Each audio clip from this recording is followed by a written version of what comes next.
All right, guys, name is Tyler, aka Nanogenix, and today, listen, if you've been around on this channel for any amount of time, you'll know that I'm a bit of a procrastinator. I've had speeches about it in other videos, all kinds of stuff. I think today is the most extreme case to date. So y'all remember those tickets they handed out for every 1,000 Chrono Crystals that you spent at the beginning of December last year? Yeah, well, if we go over here, we go to the free ticket tab, we scroll down a couple times.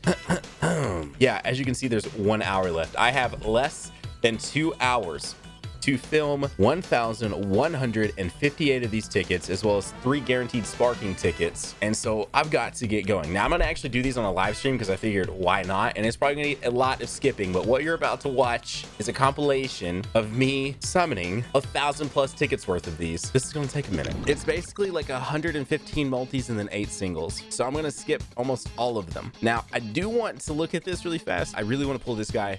So out of this 100 and almost 20 multis, hopefully I can almost 14 star that guy. It's possible if I do this, which makes it kind of not fun, but we're gonna see if out of all those I can get what I want here. I'm gonna have to literally skip, because if we were to sit here with an hour and 32 minutes before these will technically not be able to work, there's no way that we could see all of them. So crits or additionals on 100% Cumber? I mean, bro, I'm a crit guy. I'm sorry.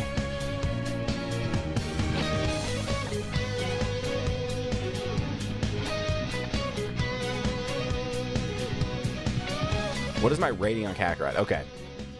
So I said this the other night, and I realized that saying this, you shouldn't give them a pass, but it is what it is.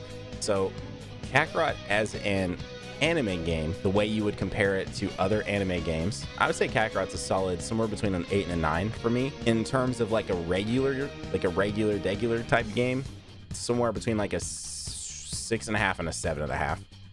I hate saying halves, but I don't feel like it's so low to call it a 6, but I don't feel like it's so high to call it an 8 either. I think a 7 is a really good score for this game. But like if you're going to compare it to, you know, other Dragon Ball games, you're gonna compare it to other anime games like, you know, MHA1's Justice, just other games out there. Yo, we got a future Gohan. Hold up. Where's this Gohan at? He's almost at 8 stars. Okay. 7 or 8 out of 10 has been like the general consensus. Then I'm pretty much sitting right there with them all. We just 14 starred that. And then we pulled an MV that I could actually use. Okay. That was actually all stuff that we can use. That's pretty dope. I'm actually working on bringing back a female Warriors team right now, so I can use it. My real dough is like nowhere near. Yeah, I haven't even gotten to 5,000 yet. Actually, he has more stars than I thought he did. My Gogeta's, yeah, pretty up there. Oh, dude, that is a yo. Hang on. By the way, do you see the Bardock? That means I've literally pulled, like, that's like my only 4th or 5th copy ever of that unit. That banner was one of the first like major shafts for me on this game. The fact that he's been out for over a year and I'm just now 6-starring him, I think says a lot.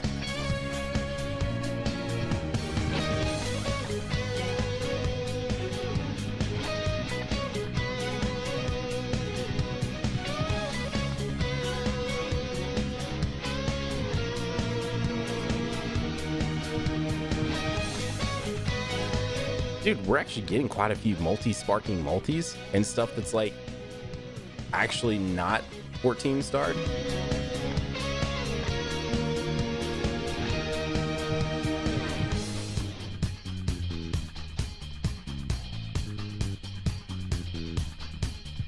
What's your favorite games in VR? I mean, Beat Saber. Well, I mean, Beat Saber does it so right, dude. Besides Beat Saber, Farpoint on PSVR is really good. Skyrim VR is really, I mean, Skyrim, Skyrim gets memed like a lot, but Skyrim in VR works really well.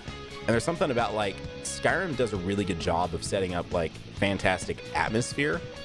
And so like when you're inside Skyrim, like you're inside this like epic, just like fantasy land. Like and outside of that, like no joke, I really hop into VR a lot just to play Beat Saber. I've never played VR chat actually.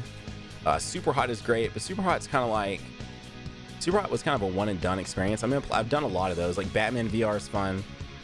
But like once you kind of play, like Batman VR is not really that long. Once you play it, you're kind of done with it. The Star Wars games, the Vader Immortal, I think he is. Yeah, he is. Vader Immortal is really sick. They're super short, although like realistically speaking, like Robo Recall is one too. Like there are a lot of great experiences that are short, but really a VR experience doesn't have to be that long. Super Hot is old. I mean, but that can't make it. That doesn't take away from it being like a good game though, a good VR game.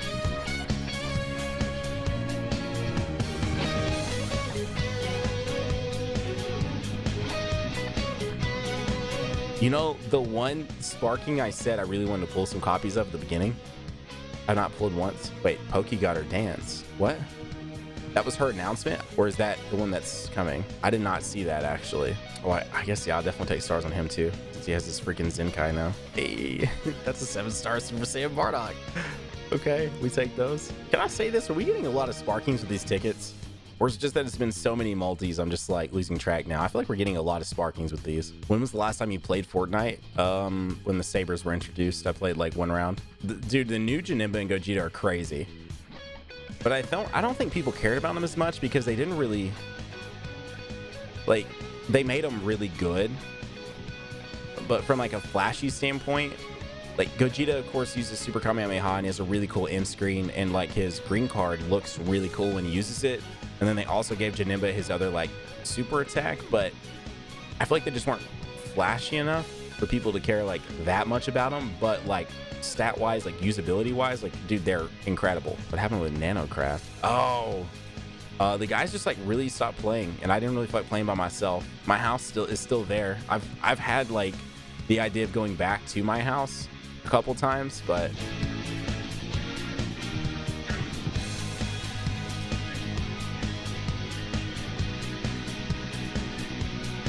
do I think Bandai would ever make a Raging Blast 3? No. Nah, I think like, because I don't think the Raging Blast name means anything anymore. And actually, like sales wise, like if they were gonna bring anything back for to use the name for sales, well, for one, Xenoverse is like one of the best selling, if not the best selling Dragon Ball series to date. I think they'd bring back like Tenkaichi or something like that. Tenkaichi or OG Budokai type stuff before they bring back Raging Blast. Like Xenoverse is literally, I mean, Xenoverse was basically Raging Blast 3. I mean, it wasn't, but it was. Like, I'm sure to Bandai, when they were publishing that, they're like, this is basically our Raging Blast 3. They should bring back Sagas. That's basically present-day Dragon Ball Z Kakarot. But we need co-op, though, right? Sagas has co-op. Where's my DBZ Budokai Tenkaichi 4? But then also, you could also make the argument that Xenoverse is also your Budokai Tenkaichi sequel, too. What I really think, you know, if you're not subbed to like Rhyme and like Cyrax and stuff like that, they've both talked about this too, and I agree 100%. There's going to be a new Arena Fighter Dragon Ball game, probably in 2021, but I doubt it will have the Xenoverse name. It'll be Dragon Ball whatever you decide to call it, and it will be a new Arena Fighter with 100+ characters that you can fight as and all this stuff, built on probably a new engine. And if it were up to me, I would say nothing against Xenoverse graphics, but I would want it to have like Kakarot type graphics, like more of the cell shaded look, not the like try them to be 3D, but also still have kind of like an anime look to it. But there will be a new Arena Fighter soonish, I'm sure, because like right now with fighters, what they're doing, because like with a lot of these fighting games, if you guys don't keep up with like Street Fighter and all and Tekken and all that, is they basically just release new fighter pass type things. So like fighters may not get a sequel for a really long time. So the next game that they would do for Dragon Ball would probably be an Arena Fighter. Oh, we got a Goku Black. Yo. All right, that's dope. 6-star Goku Black with the upgraded freaking Z ability. Yeah, and well, yeah, Fighters is getting Season Pass 3. I like the Ultimate Tenkaichi graphics as well. That's what I'm saying. Like, I want them to go back to a more like cell shaded. It doesn't have to look like Kakarot.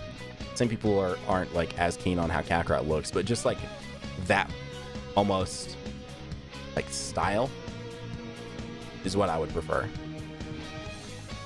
But it may end up looking, I mean, in Xenoverse 3, it may still happen, because the Xenoverse name in present day obviously still holds some weight. I'm sure their DLC sells and all that kinds of stuff. I'm sure Xenoverse has made them so much money, it's not even funny, bro. Like, so Xenoverse 3 could happen, but I just think they would move on to a new one. That's all I'm trying to say. Because the Dragon Ball name sells, bro. Like, I'm sure once we see what Kakarot does, like, sells figures, it's gonna be stupid. You didn't think I could make it in time? I mean, you'd be surprised at how fast you can summon when you're skipping. Like, I'm looking right now, we've been going for about 25 minutes, and a lot of y'all probably thought this was gonna take like an hour or more, and we're almost done. So there's probably maybe like 10 minutes left, and I'll be done.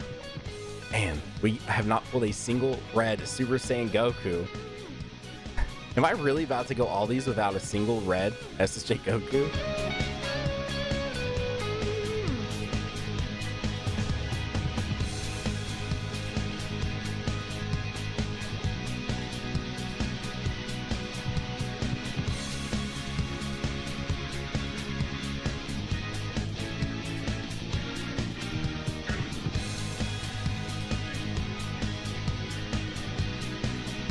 What's the best Dragon Ball Z game?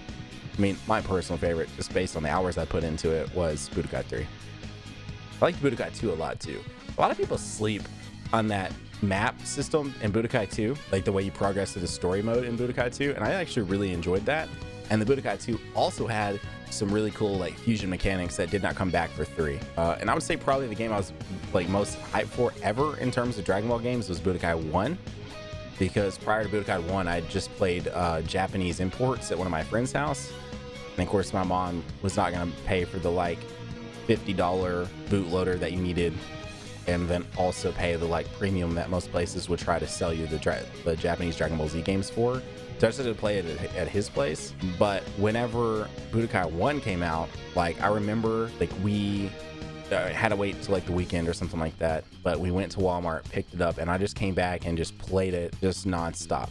And like I remember like that was the most excited I'd ever been for like a Dragon Ball game, just because finally I could play Dragon Ball at my own house, like, and experience it for myself without having to like go to someone else's house to do it. So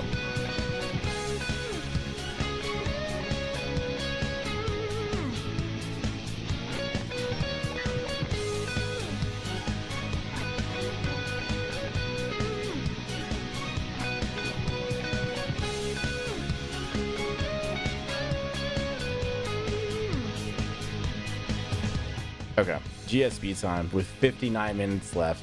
No single red Goku. This game is trolling me, bro. We just did 100 plus multis, and I did not pull a single red Goku. Deborah. Okay. All right, final one. Nope, I can't use that either. He's 7-star. Boring. I like that. And they did that at the beginning of December, and I'm just now spending them tonight. Anyways, there you go. That was. Is the banner go away just entirely? Yep, it's gone. All right, that was 1,000 plus tickets in roughly 40-ish minutes, I think. Woo, man. All right, well there we go. No red Goku, bro. I really thought that we would at least get a star on him, and somehow we didn't pull him a single time.